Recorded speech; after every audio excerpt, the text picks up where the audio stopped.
On vit au jour le jour. De toute façon, on n'a pas le choix, hein. C'est notre vocation de soignant, donc on y va.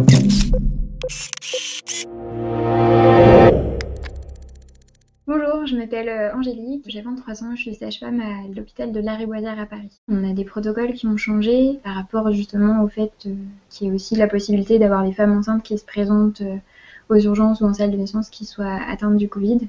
On a les consignes de mettre maintenant des masques tout le temps à l'hôpital, mais on met des masques chirurgicaux simples. Après, on est rationné. On a 3 masques par garde. Généralement, on en utilise plus, mais étant donné que la durée de vie d'un masque, c'est de 4 heures, 3 masques par garde, au final, c'est pile poil ce qu'il faut. Et toutes les patientes qui rentrent en salle de naissance et tous les papas doivent porter un masque aussi. On a une salle de naissance qui est dédiée pour une patiente Covid. On a un bloc opératoire aussi qui est dédié pour ça. Et on a eu plein de consignes au niveau hygiène qui ont été changées. En fait. On a une tenue spéciale, donc on a un pyjama qu'on met, on a une blouse qu'on met par-dessus, un tablier, on a une charlotte, on a des lunettes de protection et on a aussi un masque spécial qui est un masque canard.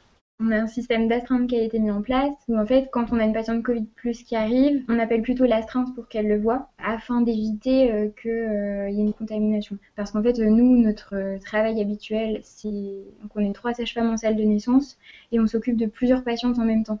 Donc si on voit une patiente qui est Covid+, pour ensuite aller s'occuper d'une autre patiente, en fait il y a un risque de contamination parce que nous on jongle tout le temps entre les patients.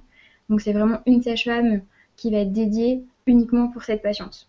Et une fois que cette sage-femme s'occupe de cette patiente-là, elle s'occupe de personne d'autre. On a plus de travail parce que déjà toutes mes collègues qui sont enceintes, que ce soit pédiatre, gynécologue, obstétricien, infirmière, sage-femme, on leur a demandé de ne pas venir travailler. Et ensuite, il y a aussi tous les arrêts de mes collègues qui sont contaminés par le Covid. Le Covid, ça ne contamine pas que les patients, il y a aussi beaucoup de soignants qui sont contaminés. Donc forcément, c'est des gardes à reprendre, en plus de notre travail déjà qui est quand même conséquent. On vit au jour le jour. Pour l'instant, on tient, il y a une belle solidarité. On a une fenêtre qui donne sur la rue avec plein d'immeubles et on y va, on ouvre la fenêtre et à 20h, tous les gens applaudissent avec leurs casseroles et ça fait vraiment chaud au cœur.